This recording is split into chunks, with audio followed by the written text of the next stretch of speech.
Bom, gente, então vamos entrar na nossa segunda playlist aqui do nosso curso e agora a gente vai viajar aí no mundo do átomo. E o que é que eu vou fazer? Nós vamos ter várias aulas. Ao longo das aulas eu vou colocando as questões para vocês terem já uma noção de como é que isso vai cair e vou tirando as dúvidas nessas próprias questões, deixando vocês tranquilos e seguros. Então, é um ótimo dia para você aprender química. Vamos viajar aí juntos nesse mundo do átomo. Vem comigo, vamos nessa. Vamos trabalhar logo. Vamos nessa.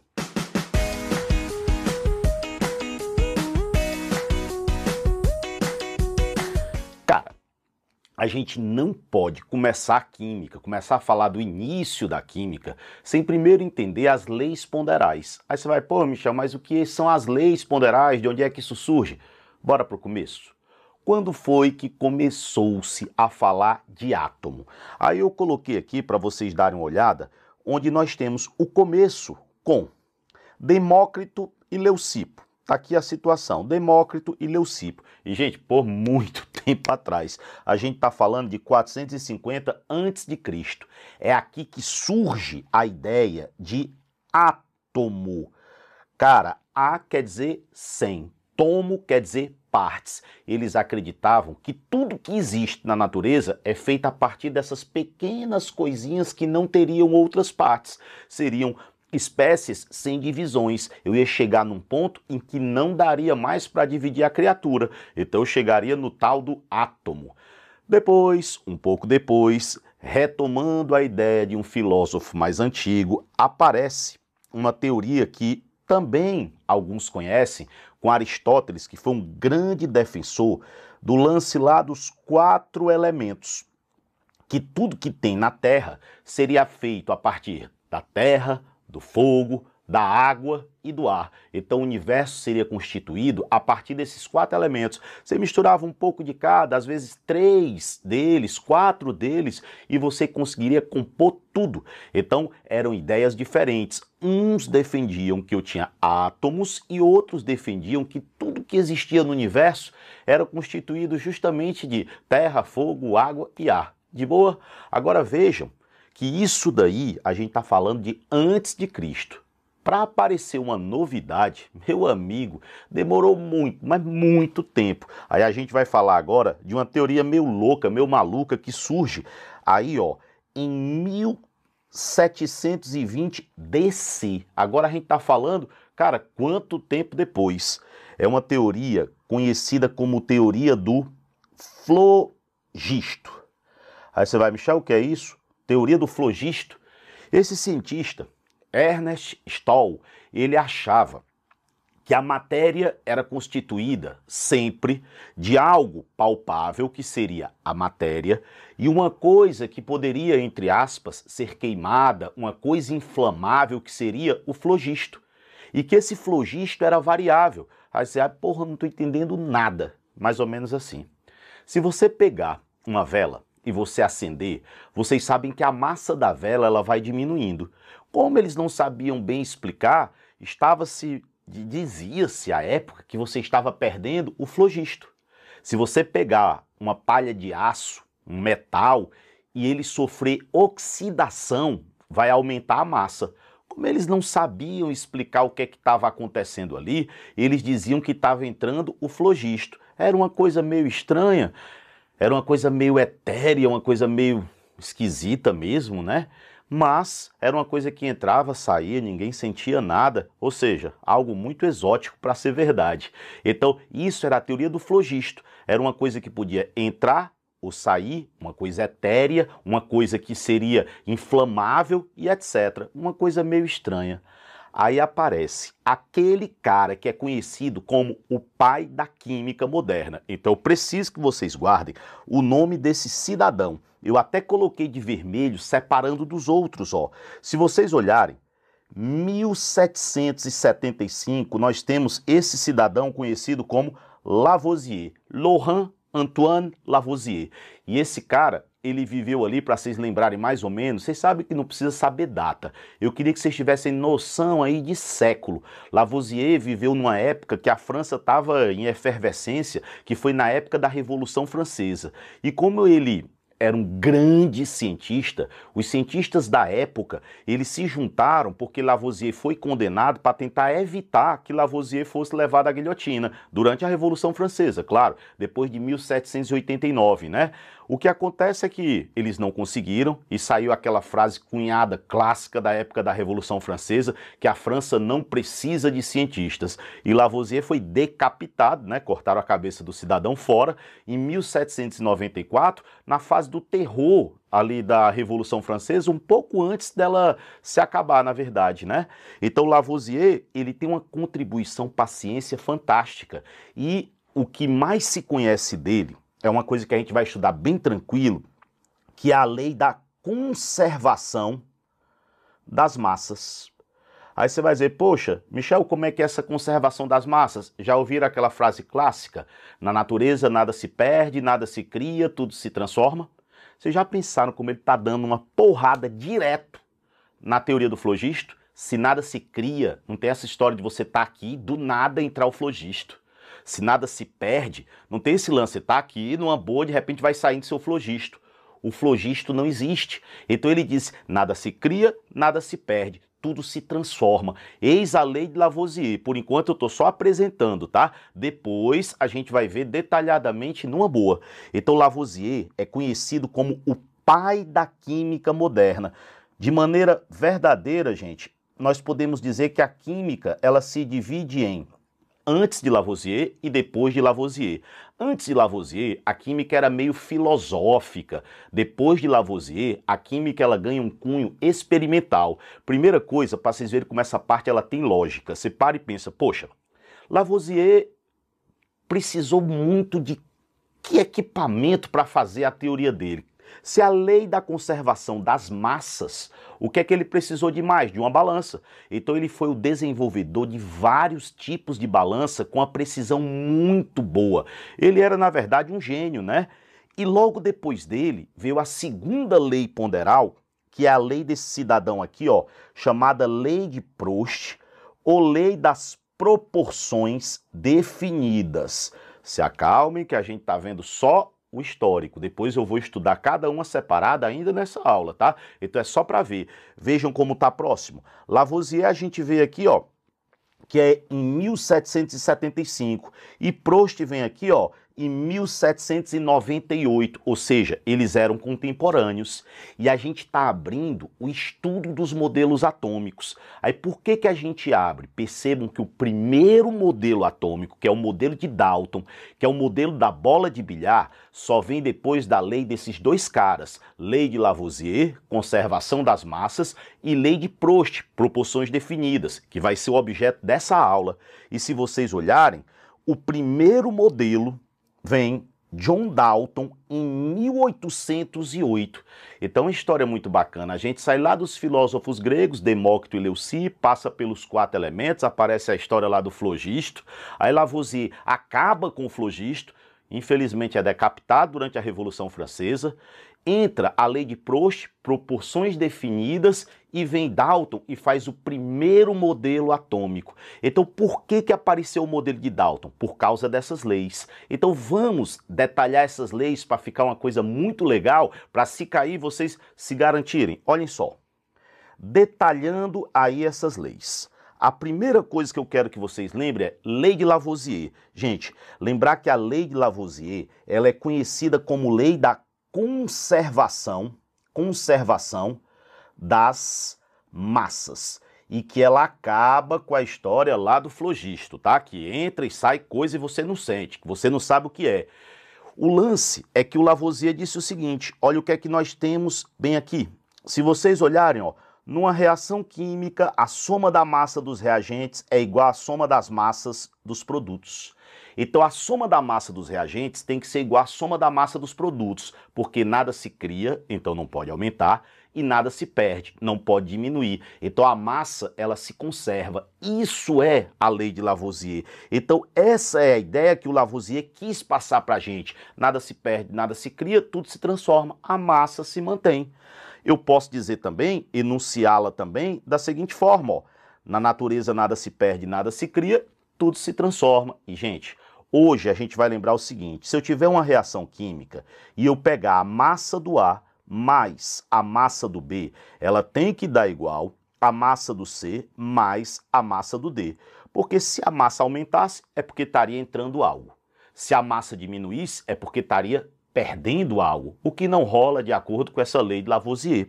Agora, olha só como é lógico isso aqui também. A lei de Lavoisier, ela só é válida em recipiente fechado. Na verdade, não é nem que ela só é válida em recipiente fechado, ela só é observada em recipiente fechado. Aí você vai, poxa, mas por quê?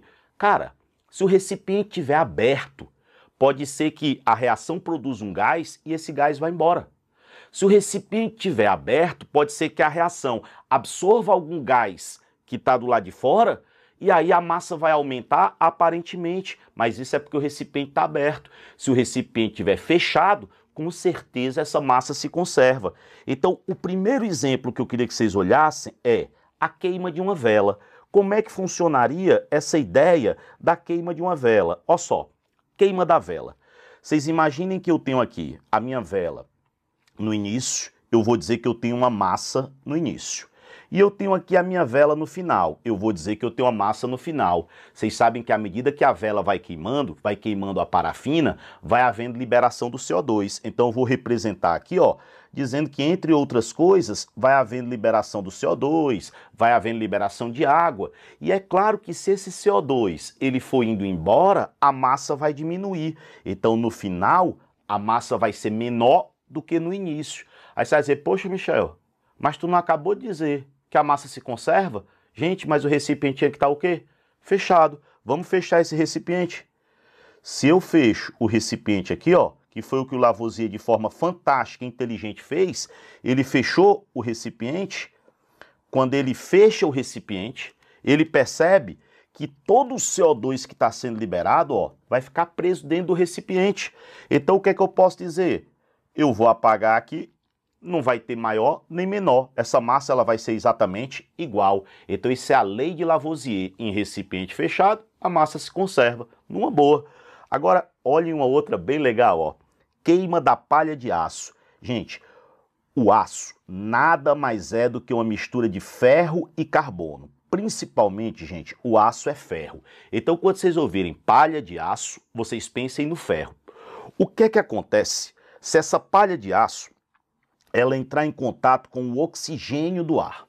Esse oxigênio ele vai entrar e ele vai oxidar a palha de aço. Algumas pessoas já viram que quando você deixa uma palha de aço em cima da pia, por exemplo, devido à presença do oxigênio e da água, ela vai oxidando ali, ela vai até mudando de cor. Aí, às vezes quando você pega ela toda oxidada, que você passa numa panela, sai aquele caldo marrom, aquela porcaria lá, né? Então aqui ocorreu um processo de oxidação. Tá aqui, ó. Aqui houve oxidação. O que é oxidação? Entrada de oxigênio. Então eu posso dizer aqui, vamos supor que oxidou, vou deixar meio avermelhado bem aqui, ó. Então, se entrou o oxigênio, antes a palha de aço era ferro. Agora é Fe2O3. Gente, se era só ferro e o oxigênio entrou, eu posso dizer que se eu pegar a massa no início e a massa no final, o que é que você conclui só? Aí a massa no final é maior do que no início, porque o oxigênio ele entrou, né? Ele se inseriu, ele se socou ali dentro e tal. Beleza. Agora imaginem vocês se eu tivesse realizado essa mesma experiência, só que num recipiente fechado. Vamos fechar isso aqui, ó. Fechei. E vamos fechar isso aqui, ó. Fechei. Todo o oxigênio que fosse entrar aqui, ó, todo o oxigênio que fosse entrar, já estava dentro do recipiente. Se já estava dentro do recipiente, eu já havia contabilizado. E se eu já havia contabilizado, aí mais uma vez, se o recipiente for fechado, essas massas elas não vão ser diferentes, elas vão ser exatamente iguais. Então isso é a lei de Lavoisier. A soma da massa dos reagentes tem que ser igual à soma da massa dos produtos. A massa se conserva. Agora vamos ver como é que vocês aplicam isso aí nas questões. Vamos dar uma olhada nisso. Ó, primeira possibilidade.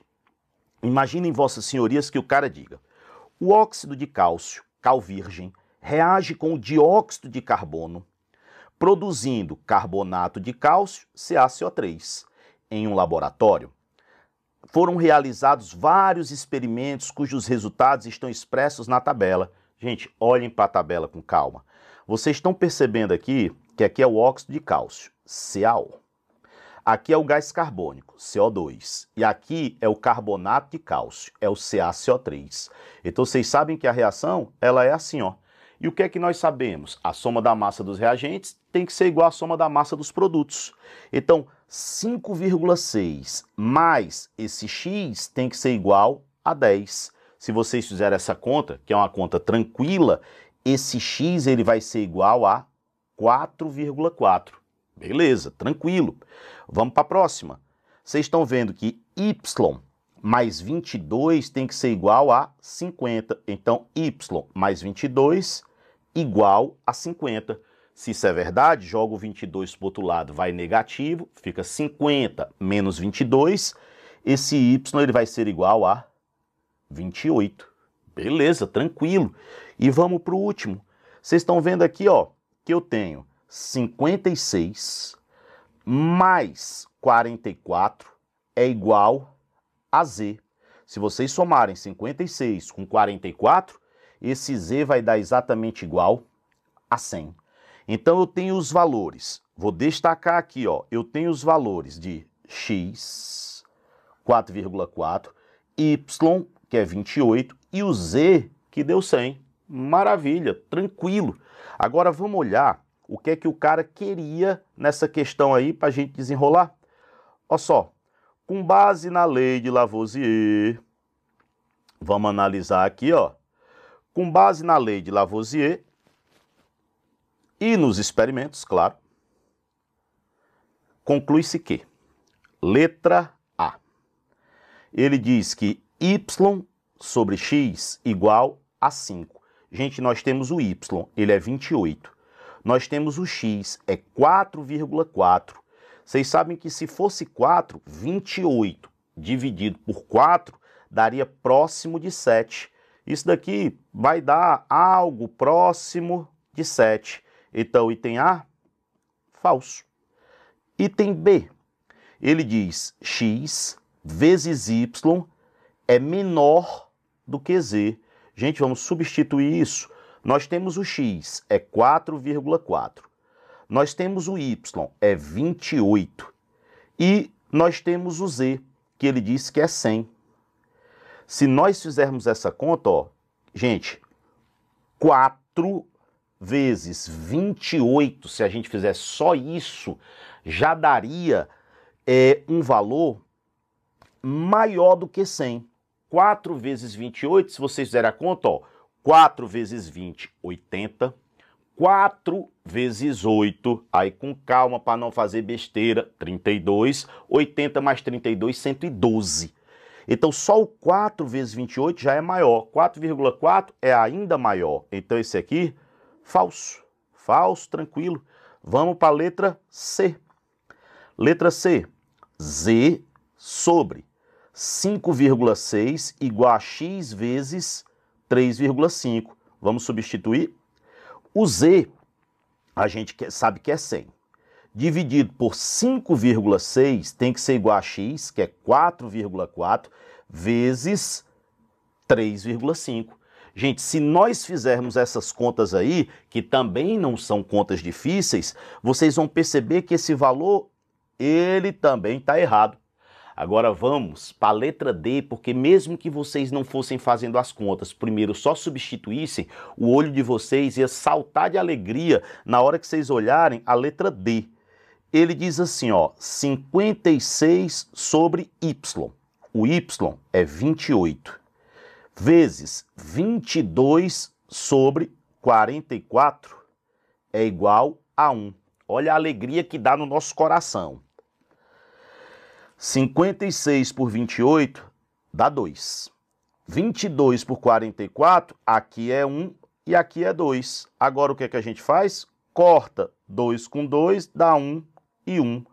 Então, 1 igual a 1. Letra D você marca e percebe que caiu lei de Lavoisier, você vai acertar. Vamos para uma outra questão que é típica, clássica. Eles adoram colocar em prova, que é essa daqui, ó. Imagine que em uma balança de pratos, conforme mostra a figura 1, vocês estão vendo aqui, ó, figura 1, bem aqui, claro, nos recipientes 1 e 2, foram colocados quantidades iguais de um mesmo sólido. Então, na figura 1, eu botei quantidades iguais do mesmo, guardem, sólido.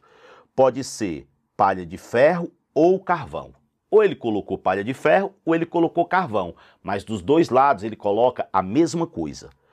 Foi ateado fogo à amostra contida no recipiente 2. Então, só do lado 2 foi colocado fogo. Bora fazer o seguinte.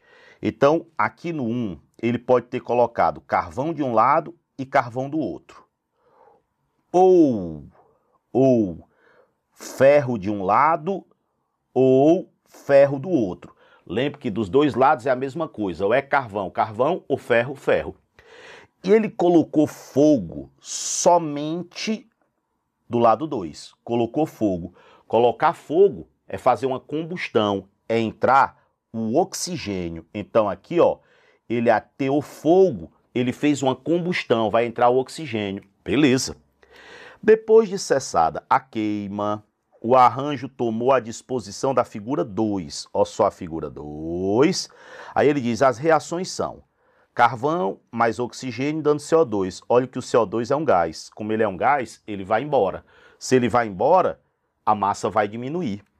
Ferro mais oxigênio dando Fe2O3. Olhem que o oxigênio entrou no ferro e formou um sólido. Então aqui eu tenho aumento da massa. E aqui diminui a massa, porque aqui o CO2 vai embora e aqui o oxigênio entra no ferro. Então, gente, o que é que eu tinha dos dois lados? Vamos com calma, respire para a gente entender. Se for carbono dos dois lados, esse lado que pegou fogo, vai sair o CO2. E esse CO2 vai embora. Então não vai sobrar nada aqui. Se não vai sobrar nada, a massa vai diminuir. Se a massa diminui, esse lado levanta. Não foi o que aconteceu. Esse lado baixou, ó. O lado 2 baixou. Então vamos tirar daqui, porque não foi isso que aconteceu. Agora, se eu pegar o oxigênio, ó, e reagir com ferro, aqui vai formar o Fe2O3. E o Fe2O3 tem uma massa maior. Do lado de cá, no 1 vai ficar só o ferro. Então aqui fica só ferro, aqui fica Fe2O3. Então esse lado aqui, ele baixa. Então o que tinha dos dois lados era ferro, porque eu percebi que quando eu coloquei fogo, baixou o lado 2. Agora vamos observar o que é que ele diz aí nas alternativas para que a gente marque tranquilo e não fique com medo das questões. Vamos lá? Ó, considerando o resultado dos experimentos da figura 2, marque a alternativa que explica o que aconteceu. Letra A. O sólido contido nos dois recipientes é o carvão, já podemos parar. O recipiente 1 continha carvão e o 2 palha de ferro, pode parar. Michel, por quê? Ele disse que era a mesma substância nos dois, então pode parar. Vamos subir mais um pouco para a gente enxergar todos os itens agora que estão faltando. Vamos lá? Ó, letra C. O que é que a gente percebe aí? O sólido contido nos dois recipientes é a palha de ferro. Até aí, beleza.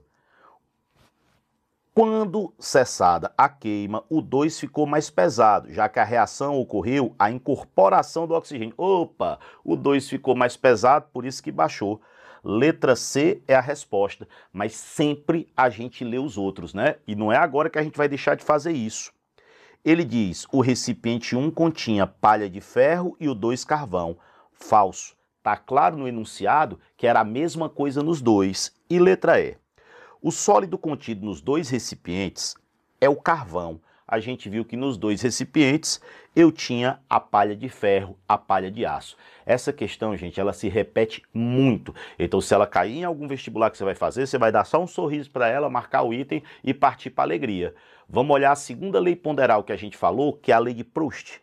Vamos olhar como é que a gente analisaria lei de Proust, ou lei de Proust, ou lei de Proust, como você quiser chamar a criatura. Portanto, que lembre do desgraçado aí. Lei das proporções fixas, tá certo? Proporções fixas ou definidas. Proporções fixas ou definidas. O que é que ele diz? Uma determinada substância composta é formada por substâncias mais simples, unidas na mesma proporção em massa. Você pode dizer, Michel, isso não me disse absolutamente nada. Mas eu vou pedir que você tenha calma e pense junto comigo. O que é que esse cara conseguiu perceber? Olhem como ele foi genial. O que ele conseguiu perceber foi que se eu pegasse hidrogênio e oxigênio para formar água, se eu pusesse 2 gramas de hidrogênio, eu podia colocar o tanto que eu quisesse de oxigênio. Me escutem, o tanto que eu quisesse, mas só iria reagir 16 e a quantidade de água formada seria 18. Até então, ninguém sabia que essa proporção era fixa. Eles achavam que eu podia ter qualquer proporção para formar água. Eu podia botar 1000 com 50, 50 com 818, 795,99 com 510,7 e por aí vai. Mas o que esse gênio percebeu foi que a proporção é sempre, sempre, sempre fixa. Isso quer dizer o quê? Aí você já vai fazendo de cabeça. Se eu puser 4 gramas, eu não pus o dobro? Então a quantidade que eu vou precisar também é o dobro, que seria 32, e eu produziria 36. Então, pela primeira vez, estamos falando de compostos químicos, substâncias compostas, e que a proporção para formá-los é sempre a mesma, lei das proporções fixas. Quando a gente for ver estequiometria lá na frente, a base da estequiometria são essas duas leis, lei da conservação das massas e lei das proporções definidas. A proporção é sempre, sempre a mesma. Querem ver uma coisa bem legal aqui, ó? Pensem comigo de cabeça. Imaginem que eu diga assim, gente, eu pus 8 gramas de hidrogênio e eu pus 100 gramas de oxigênio. Será que reage tudo? Aí você vai dizer, poxa, eu não sei. Eu disse, sabe. Tenha paciência que você já sabe. Vou subir um pouquinho para nós termos mais espaço e vocês vão analisar comigo essa proporção. Olha só, eu tenho 8 e aqui eu tenho 100. Gente, em relação ao hidrogênio, vocês estão vendo que eu coloquei 4 vezes mais, eu quadrupliquei. Como a proporção tem que ser a mesma, o oxigênio também tem que quadruplicar.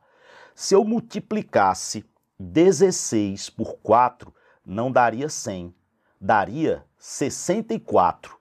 Se eu tenho 100 e eu só vou usar 64, quer dizer que essa substância ela está em excesso. E o excesso é exatamente de 36 gramas. E a gente começa a ver que até esse lance aí de excesso, limitante, não é complicado. É só olhar a proporção. Se vocês olharem a proporção, vocês resolvem fácil e tranquilo. Bora olhar mais um exemplo, só para vocês ficarem seguros. E eu vou tirar isso aqui para que vocês possam entender legal. Tira essa parte toda e vocês agora vão pensar comigo. Imaginem que eu tenha 20 gramas de hidrogênio e que eu tenha 200 gramas de oxigênio. Aí você vai com toda a tranquilidade do mundo e pensa, poxa, quanto é que eu preciso do hidrogênio? 2. E do oxigênio? 16. Quanto é que eu pus do hidrogênio? 20. Então eu pus 10 vezes. Se a quantidade do hidrogênio aumentou 10, o oxigênio também tem que aumentar 10 vezes, porque a proporção tem que se manter. Se a proporção tem que se manter, significa dizer que 16 vezes 10, eu não precisaria de 200, eu só precisaria de 160. Se eu só precisaria de 160, significa dizer que esse rapaz está em excesso, e o excesso é de 40 gramas. Esse lance de excesso limitante a gente vai treinar muito em estequiometria, mas eu já queria mostrar para você que você pode aprender desde já. É só olhar a proporção. A proporção tem que se manter. Se as proporções estiverem diferentes, significa que alguém vai sobrar. Numa boa, tranquilo, bora olhar uma questão com isso daí para a gente finalizar essa aula. Bom, gente, então exercício 3 aqui, a gente vai aplicar as duas leis que nós aprendemos ao mesmo tempo para ver se encaixou, se está ok, aí a gente conclui essa aula numa boa. Olhem só, vocês têm a seguinte situação. Com base nas leis de Lavoisier e de Proust, Determine os valores de A, B, C, D e E, respectivamente, observando os experimentos realizados para a reação a seguir. N2 mais H2 dando 2NH3. Gente, a soma da massa dos reagentes tem que ser igual à soma da massa dos produtos. E as proporções têm que ser constantes. Então, qual é a primeira equação que vocês podem montar? Peguem o experimento 1. Vocês vão ver que 28 mais A tem que ser igual a 34. O A é igual a 34 menos 28, que seria igual a 6. Então, A igual a 6. Primeiro, tá feito. Numa boa. Então, o A aqui, ó, ele é igual a 6. Se vocês quiserem, vocês podem olhar aqui para a tabela, ó, e perceber que de 6 para 12 está multiplicando por 2. Então, eu teria que dobrar todos. Quer dizer que esse B aqui seria o dobro, que seria 56. Esse C aqui, ó, seria o dobro de 34, ele seria 68. Então, viram como é legal? Como a gente já conseguiu isso e ainda consigo provar, ó, pela 2, 56 mais 12 tem que ser igual a 68, que é o que tem aí. Provamos a situação. E por último, gente, percebam que entre a 2 e a 3, eu vou colocar de vermelho, ó, 2 e 3, eu tenho a mesma quantidade de hidrogênio. Aqui é 12 e aqui é 12. Então, se na 2 eu gastei 56, porque eu sei que eu gastei 56 porque não sobrou nada, a quantidade que reage aqui não vai ser 57. A quantidade que reage é apenas 56. Se só reage 56, vai sobrar 1, que é o excesso. Tudo bem. E quanto é o D? Bom, se é tudo igual, esse D tem que ser igual a 68. Então, quais são os valores aí da nossa questão? O A é 6, o B é 56, o C é 68, o D é... Cadê o D? O D é 68 e o E, aqui, o último é 1 grama. Você tem o E aí como sendo 1 grama. Então, questão muito boa e está desenrolada para vocês. Eu estou esperando vocês já para nós continuarmos empolgados no próximo vídeo com a continuação da história e do histórico dos modelos atômicos. Um beijo imenso no coração de vocês e estou aguardando vocês.